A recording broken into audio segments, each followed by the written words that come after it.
Les compagnons du prophète sallallahu alayhi wa sallam partageaient tous la même croyance, celle que le prophète leur avait transmise.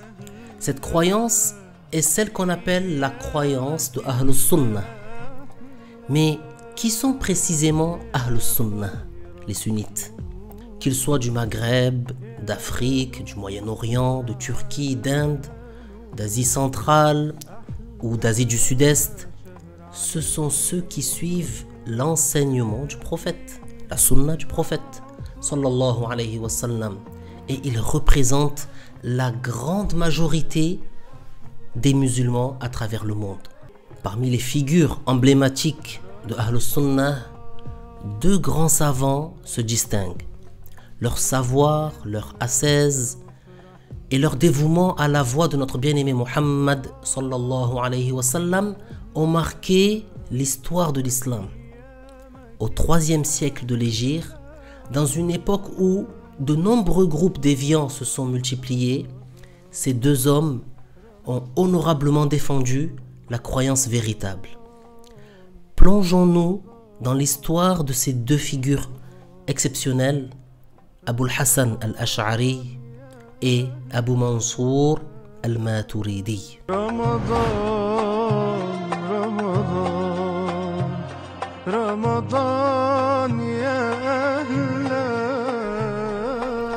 Bienvenue dans cette émission qui sera dédiée aujourd'hui à ces grands défenseurs de la croyance de Ahlus Sunnah wal Jama'a, Abul Hassan al-Ash'ari et Abu Mansour al-Maturidi. Cheikh Hamiduddin, bienvenue, ahlan wa sahlan bik. Barakallahu fik. C'est toujours un plaisir de te retrouver et de partager ces moments en ta compagnie, d'autant plus pour évoquer ces sujets ô combien importants. Pour commencer, revenons ensemble sur la signification du terme al-Jama'a. On traduit généralement ce terme par la majorité. Ce terme que tu viens d'utiliser en parlant de Ahlus Sunnah wal Jama'a. D'où vient l'emploi de ce terme pour désigner ceux qui suivent l'enseignement du prophète sallallahu alayhi wa sallam? Pour répondre à cette question, rappelons que le terme al-Jama'a a été mentionné par le prophète sallallahu alayhi wa sallam lui-même. En effet, At-Tirmidhi et d'autres rapportent que le messager de Dieu sallallahu alayhi wa sallam a dit alaykum bil jama'a wa iyyakum wal furqa fa inna ash-shaytana ma'a al-wahid wa huwa min al-ithnayn ab'ad faman arada buhbuhat al-jannah falyalzamil jama'a. Cette parole qui signifie il vous incombe de vous attacher à al-jama'a, c'est-à-dire au groupe majoritaire. Et gardez-vous bien de la dispersion. Certes, le shaitan se rapproche des gens isolés alors qu'il se tient plus loin lorsqu'ils sont deux. Celui qui veut être au milieu, c'est-à-dire au meilleur lieu du paradis, qu'il s'attache au groupe majoritaire al-jama'a.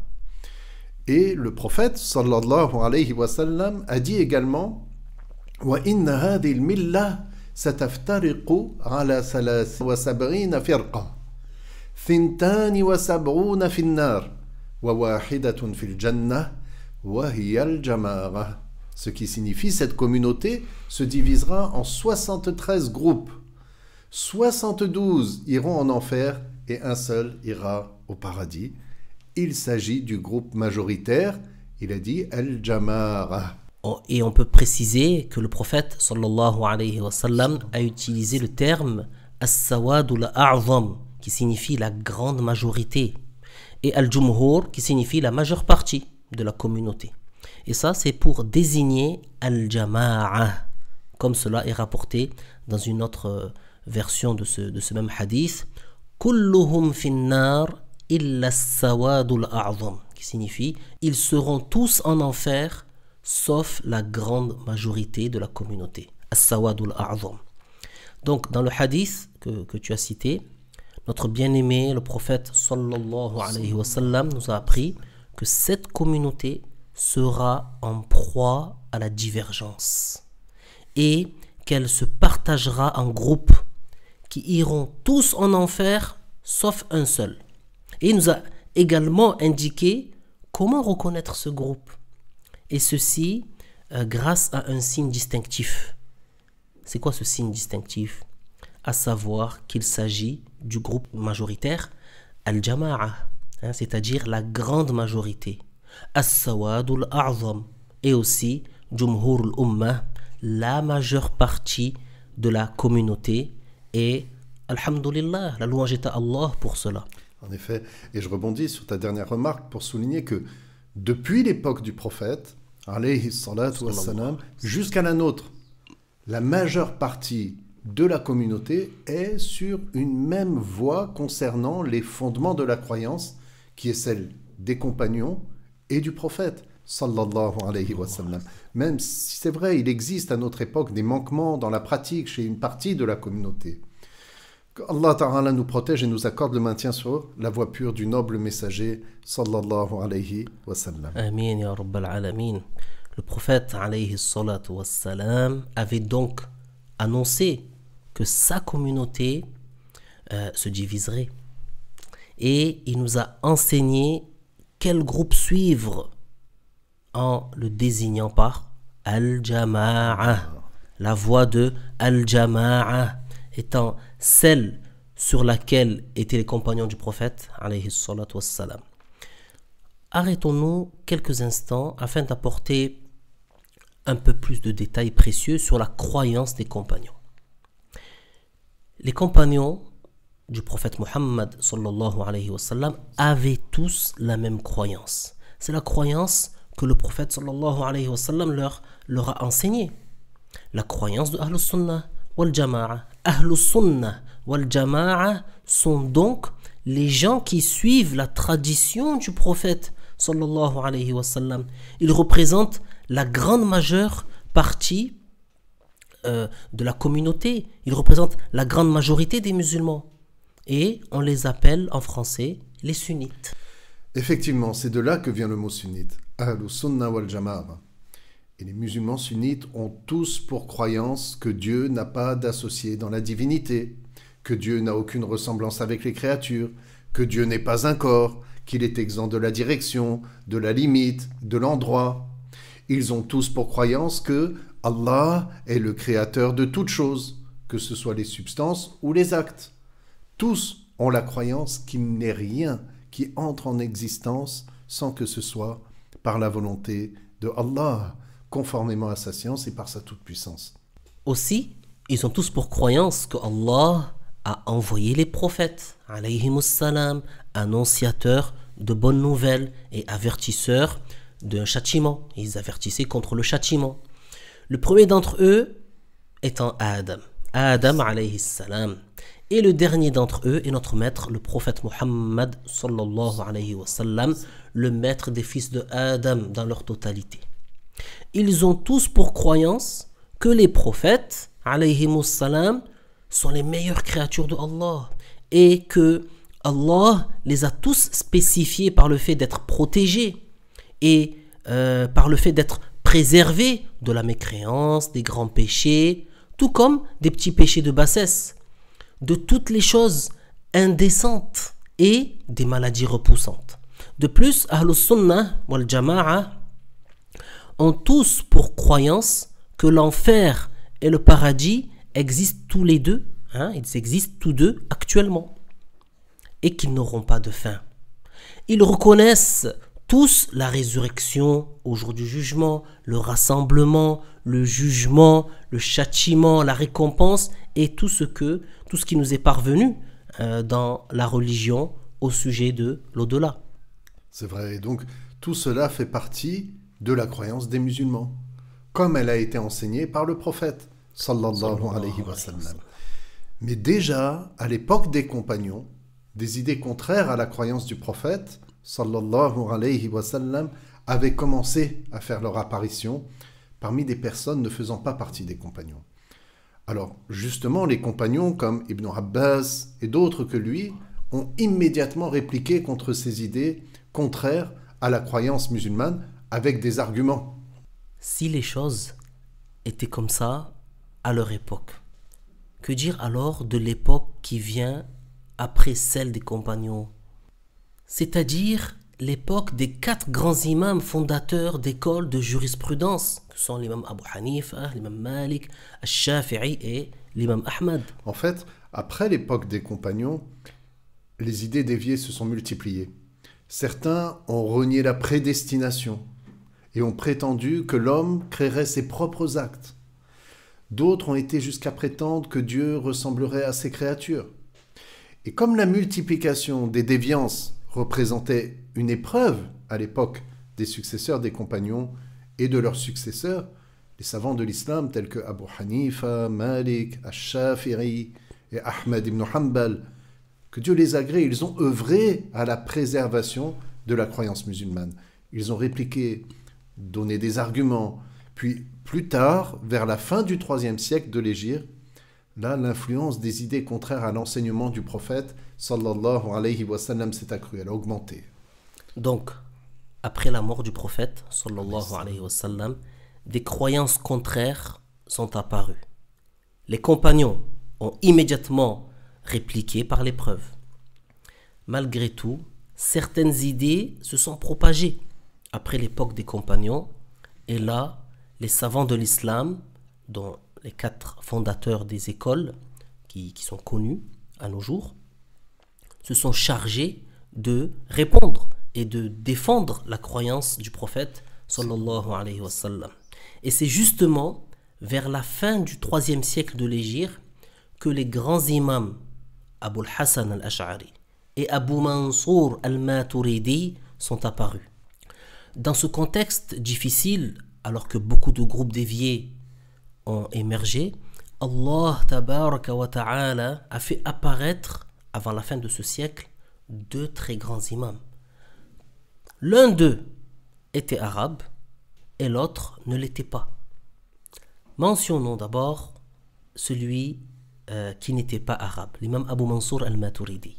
Il est surnommé Abu Mansour, mais son nom est en fait Muhammad, fils de Mahmoud al-Maturidi, as-Samarqandi. Donc, il est appelé al-Maturidi, qui est relatif à Maturid, un quartier de Samarqand. Comme vous le savez, cette ville se trouve dans la région située derrière le fleuve Amoudaria, appelé en arabe Jayhoun. C'est dans l'Ouzbékistan actuel. L'imam Abu Mansour al-Maturidi et son contemporain, l'imam Abu al-Hasan al-Ash'ari, étaient 2 éminents savants qui ont œuvré avec dévouement à la défense de la croyance de Ahlus Sunnah wal Jama'a. Ils ont marqué leur époque et les siècles à venir jusqu'à nos jours. Comment? Par l'élaboration de preuves détaillées, à la fois textuelles et rationnelles. Ainsi, ils ont couvert les différents aspects de la croyance musulmane. Et d'ailleurs, il y a une information à rappeler aussi concernant la présentation de cet illustre imam al-Maturidi, afin de préciser qu'il avait plusieurs titres honorifiques. On l'appelait Imam al-Huda, l'imam de la bonne guidée, et Imam al-Mutakallimin, l'imam des spécialistes du kalam, c'est-à-dire la science de la croyance.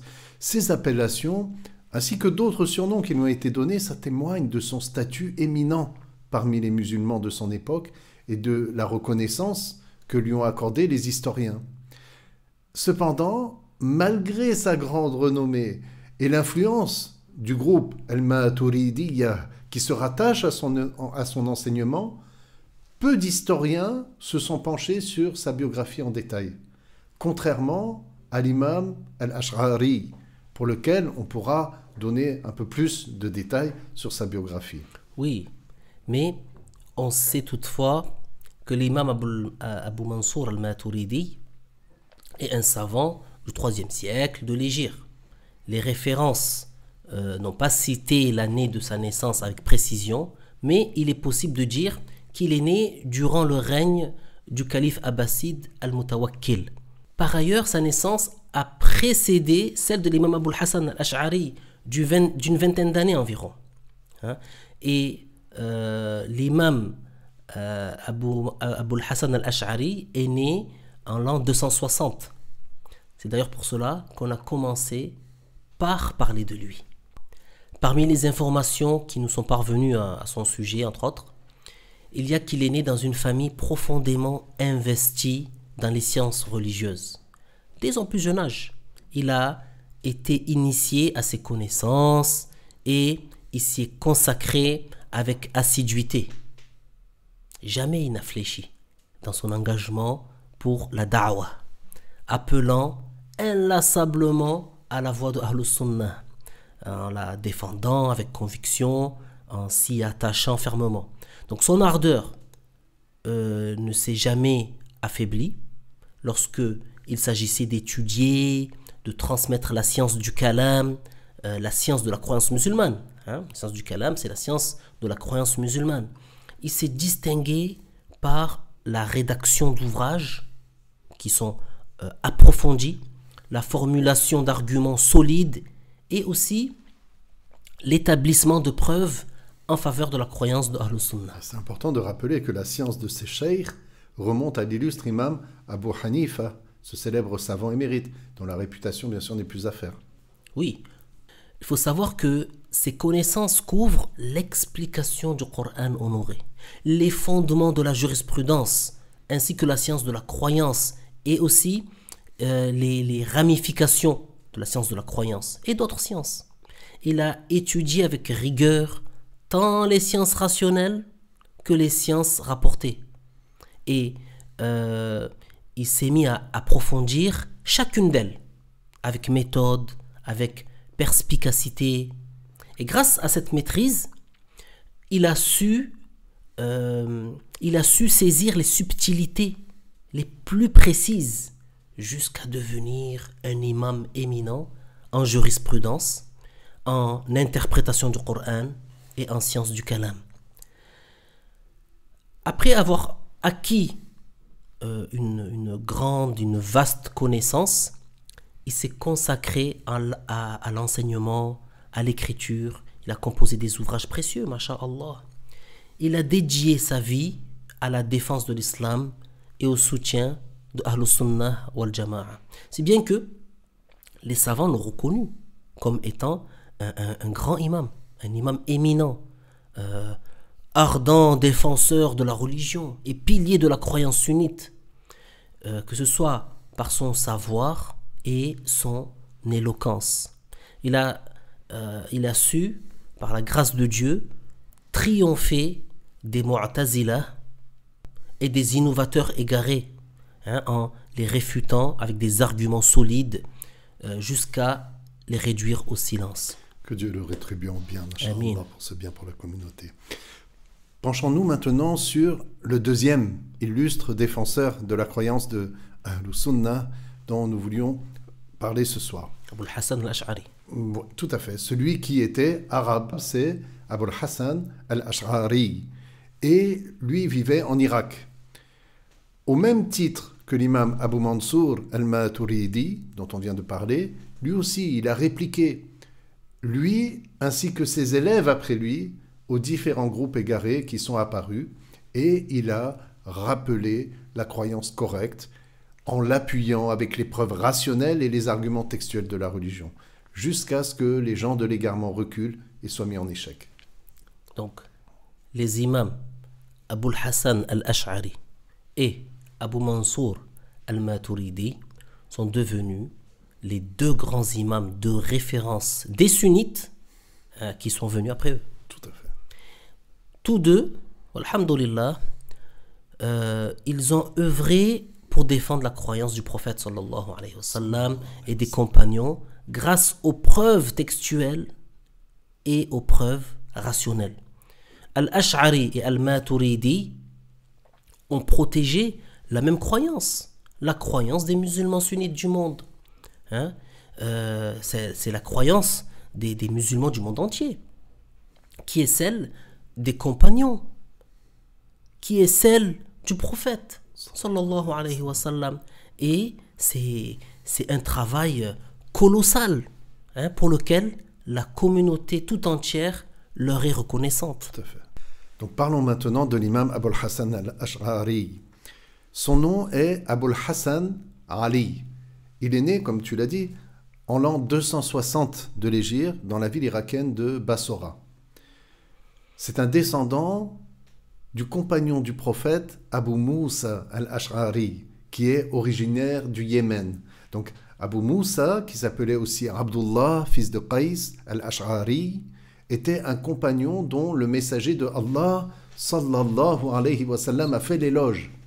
Abu Moussa al-Ash'ari, il faisait partie des grands compagnons du prophète sallallahu alayhi wa sallam. Il faut savoir qu'il disposait des qualifications, des caractères requis pour émettre des fatwas. Il était également réputé pour sa belle voix qui comptait parmi les plus belles de ceux qui récitent le Coran. Abu Moussa fait partie de ceux qui ont émigré. Il était alors accompagné de ses deux frères vers l'Abyssinie, les terres qui correspondent à l'actuelle Éthiopie, Al-Habasha, où se trouvait Ja'far ibn Abi Talib, le cousin du prophète, sallallahu alayhi wa sallam, et ce, avant de rejoindre tous ensemble le messager de Allah, sallallahu alayhi wa sallam, qui se trouvait alors à Médine.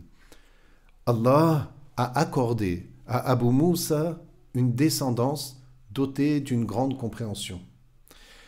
Il lui a accordé une descendance dotée d'une grande compréhension des paroles du prophète, sallallahu alayhi wa sallam, et une descendance dont les noms ont marqué l'histoire. Et ce, jusqu'à ce que le cheikh Abul Hassan al-Ash'ari, que Allah l'agrée, reprenne à son tour le flambeau. Tu as dit que le prophète sallallahu alayhi wa sallam a fait l'éloge du compagnon Abu Moussa al-Ash'ari. Et il a dit à son sujet, donc il a été rapporté par Al-Hakim al-Mustadrak ainsi que d'autres, que lorsqu'a été révélée la parole de Allah Ta'ala dans le Coran, A'udhu billahi minash shaytanir rajim, Bismillahir rahmanir rahim, يا أيها الذين آمنوا من يرتد منكم عن دينه فسوف يأتي الله بقوم يحبهم ويحبونه أذلة على المؤمنين أعزة على الكافرين يجاهدون في سبيل الله ولا يخافون لومة لائم ذلك فضل الله يؤتيه من يشاء والله واسع عليم. Que signifie ce verset? Cela signifie, ô vous les croyants, si l'un d'entre vous renie sa religion, qu'il sache que Allah fera apparaître un groupe de gens qu'il agrée et qui, eux, l'aiment. Humbles envers les croyants et forts face aux mécréants, qui lutteront dans la voie que Allah agrée sans craindre le blâme de qui voudrait les critiquer. Ceci est une grâce de la part de Allah qu'il accorde à qui il veut. Allah est celui qui pourvoit l'ensemble de ses créatures et qui englobe toute chose par sa science. Donc le prophète sallallahu alayhi wa sallam a dit Hum qawmuka ya Aba Moussa. Ce qui signifie il s'agit de ta communauté, ô Abu Moussa. Et il a désigné de sa main Abu Moussa al-Ash'ari.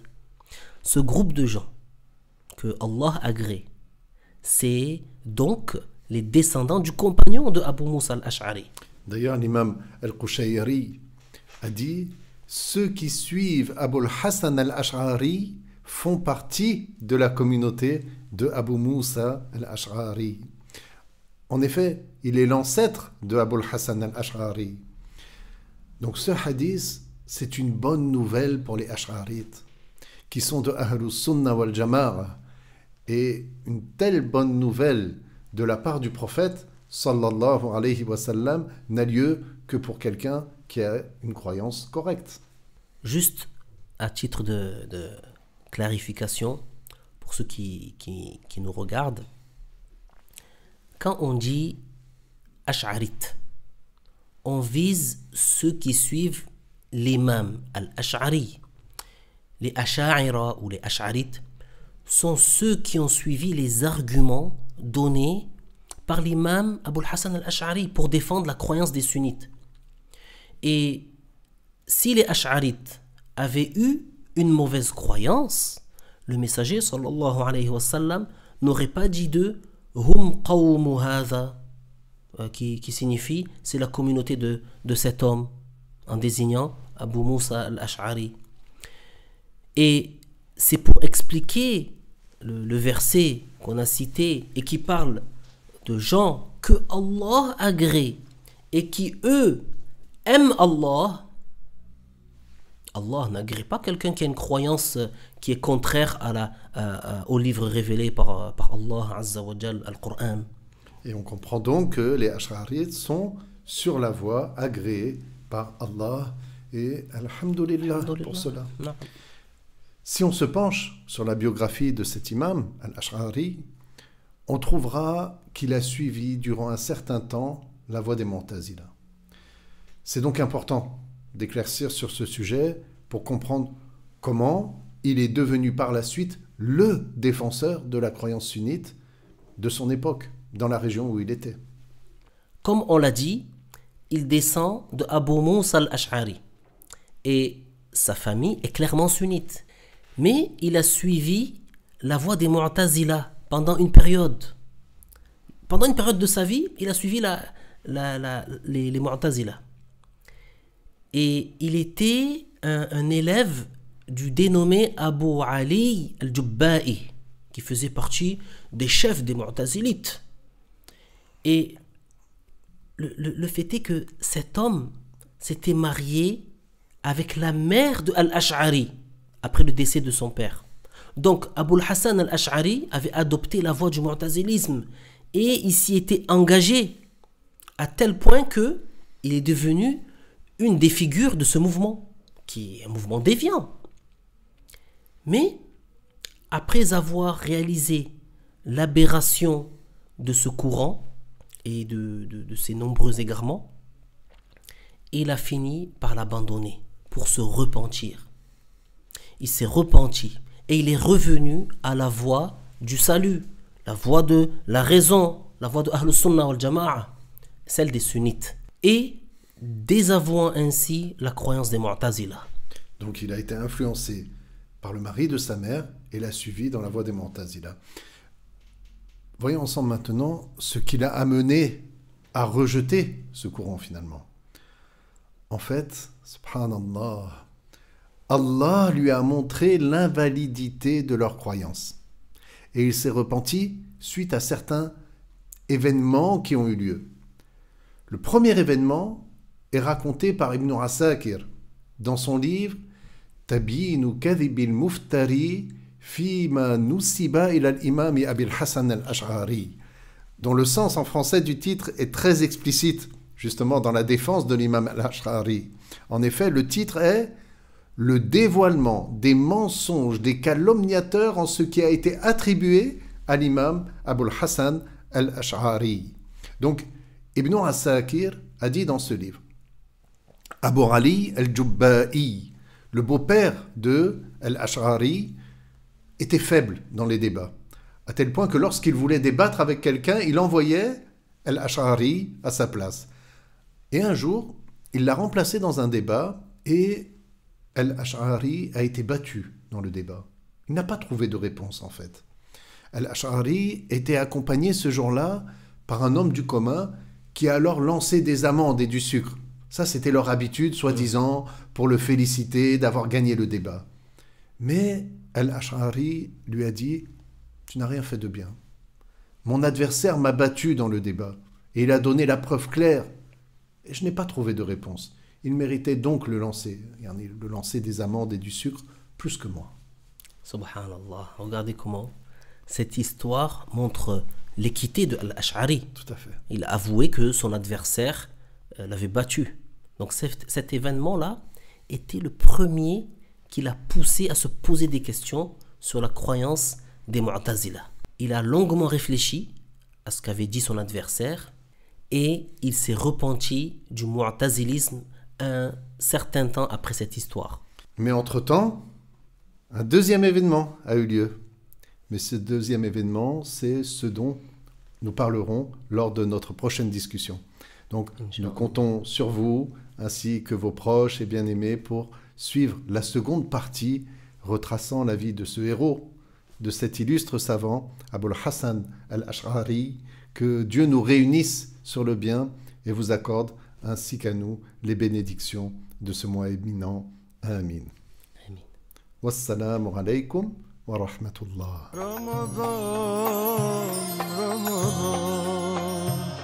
Ramadan